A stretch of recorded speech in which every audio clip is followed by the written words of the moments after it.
Welcome to Ben's Experience. In this video, I will show you how to add space between sections in Google Sites. First, go to sites.google.com, then enter the website you want to work on. And let's say that you want to add space between this first section and the second one. First, scroll down in a way that the no space between the two sections is viewable to you.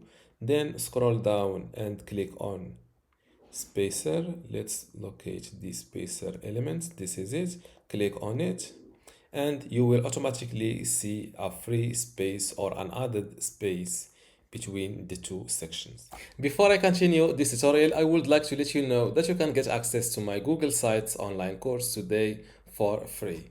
Inside this course, you will learn many things, including how to get started with Google Sites, building content, for example, how to write articles and upload videos or photos, also enhancing your Google site, like how to add an image carousel, a video background, a WhatsApp link, Facebook pixel, also publishing and managing, customizing and advanced features like how to add sitemap to Google Sites, additional features like how to rotate images on Google Sites, how to resize images, print Google Sites.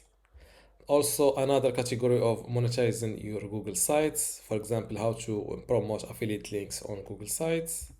Special use cases for Google Sites, like how to use Google Sites to make a portfolio, a blog, a gaming website, how to create a login page, and finally, managing your Google site, like how to index your Google site and also how to export it. If you want to get access to all of this today for free and also my other free online courses inside my university, just go to university.bensexperience.com, link in the description. Without any further ado, let's continue our tutorial in the two sections. To use the same color of the second section, just select the added section, then click on section colors and pick the style that you want, and this way you have an added space between the first section and the second section. Don't forget to save your changes by hitting the publish button. Let's view this website live. Let's scroll down, and this is the free or the added space between these two sections.